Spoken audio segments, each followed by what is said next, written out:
Oi, pessoal! Vamos falar hoje aí, continuação, né, do capítulo, vamos falar sobre relações numéricas, que é uma prévia para que nós entendamos aí estequiometria um pouquinho mais para frente, tá? Então, para a gente começar falando de relações numéricas, que são as relações de número dentro dos compostos químicos, a gente precisa relembrar aí o que é a massa atômica.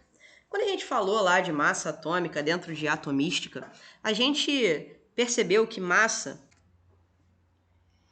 e aí, quando a gente trabalhou a massa atômica, a gente trabalhou essa fórmula aí, que massa é igual a próton mais nêutron. Tá. Essa fórmula, ela servia para que nós medíssemos a massa de uma unidade de átomo.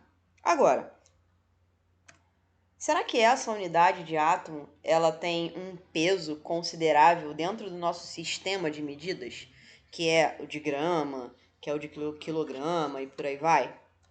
Então, antes da gente trabalhar essa ideia do nosso sistema, vamos entender a coisa do conjunto de coisas. Quando a gente fala, por exemplo, que a gente tem uma dúzia de alguma coisa, geralmente uma dúzia de ovos, a gente está se referindo ao número 12. Então a gente sabe automaticamente que falar dúzia é a mesma coisa que falar 12. E aí, quando a gente trabalha a ideia do átomo, por ele ser muito, muito, muito pequeno, a gente precisa de um amontoado de átomos para que ele tenha peso dentro do sistema que a gente consegue medir. Então, a ideia é a seguinte: vamos pegar o exemplo do ferro. Um átomo de ferro. Um átomo de ferro, ele pesa lá suas 56 unidades atômicas. Agora, quantos átomos de ferro será que eu preciso para que ele pese de fato 56 gramas? Para que eu coloque na balança e veja lá, pô, 56. Será que tem como a gente medir isso? E aí, a gente vai trabalhar o ponto central, o marco aqui das relações numéricas, que é a ideia do mol.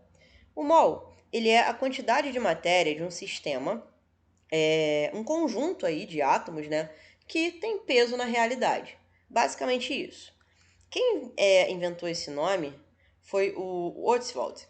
E a ideia da palavra mola significa monte, tá? Mas quem definiu aí a quantidade realmente de quanto esse mol valeria foi o Amedeo Avogadro. O Avogadro, ele definiu em experimentos que essa n quantidades aí misteriosa, ela é um número e esse número vale 602 sextilhões. E aí essa quantidade de 602 sextilhões é exatamente o que vale lá um conjunto aí de átomos para que eles tenham peso. Isso aí a gente reduz para 6,02 vezes 10 a 23, a gente coloca em potência de 10 sempre. E aí fica definido então que esse é o número de Avogadro e que esse é o mol. Então sempre que nós tivermos aí n átomos de alguma coisa, a gente sabe que para pesar uma quantidade em gramas, a gente precisa de um mol desse troço. E um mol, assim como o dúzia vale 12, o mol ele vale 6 vezes 10 a 23, tá? Então é isso. Então o mol, ele se relaciona dessa maneira. Agora vamos observar quais são as correlações entre mol e outras unidades conhecidas pela gente, tá? Vamos ver. O mol ele se relaciona aí com massa, com molécula, com átomos e com volume. E aí aqui cabem duas observações, aliás, três.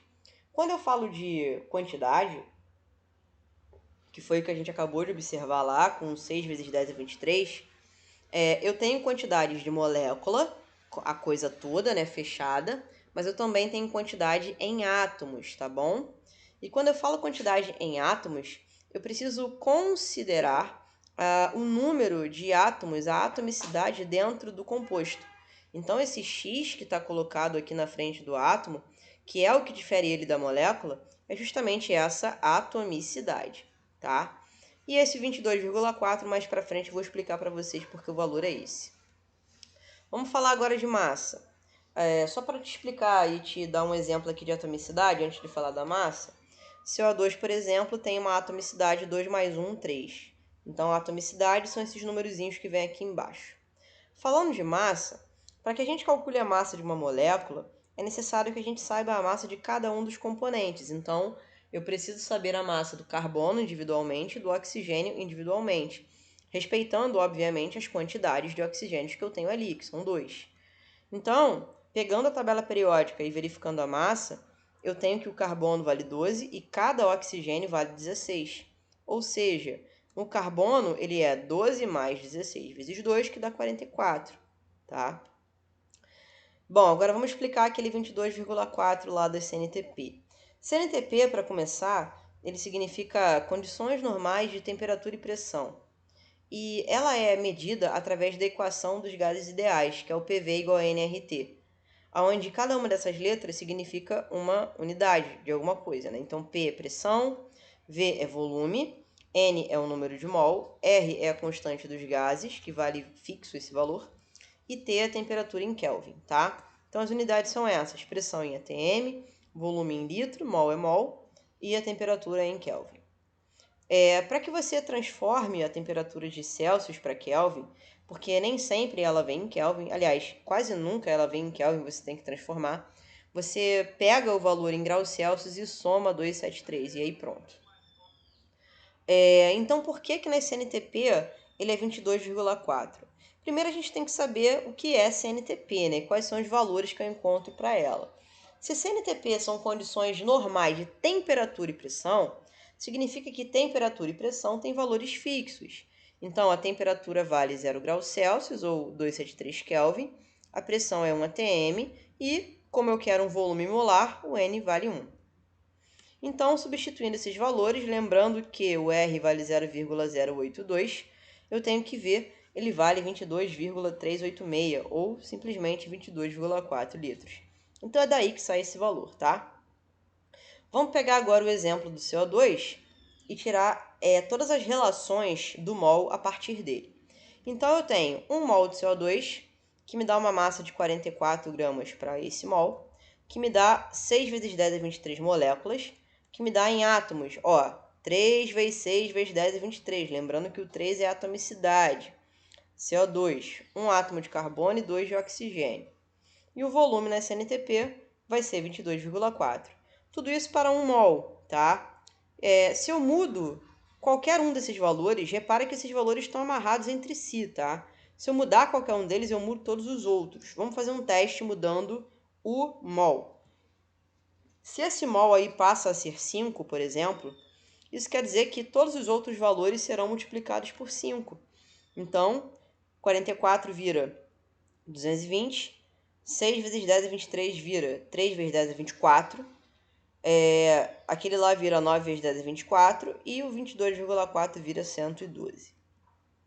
Então, o método prático para a gente resolver questões de relações numéricas é o seguinte. Primeiro, eu vou identificar qual é o composto, depois eu vou identificar quais são as relações numéricas que ele está perguntando, e por fim eu vou montar a regra de 3, que nada mais é do que essa conta que a gente fez aqui nesse exemplo final. Aqui seria uma regra de 3, 1 está para 44 e 5 está para x, por exemplo. Como é que eu monto a regra de 3? Em cima são os valores base, e embaixo é o dado e o pedido. Vamos fazer um exemplo. Calcule a massa de ácido sulfúrico presente em 2 mols desse composto. Pessoal, primeiro, vamos pegar a ordem, né? Identifica o composto. Quem é ele? Ácido sulfúrico. Depois, identifica a relação numérica, massa versus mol. E depois monta a regrinha de 3. Bom, qual é a massa para 2 mol? Primeira linha, o valor fixo de mol vale 1. O valor fixo de massa eu pego na tabela periódica a massa de cada um. E embaixo, 2 mol está para x. Multiplicando em cruz, eu vou ter que x é igual a 98 vezes 2, que é igual a 196. Beleza? Então, gente, dá uma treinada aí nessas questões e na semana que vem a gente se vê. Um beijo e até lá.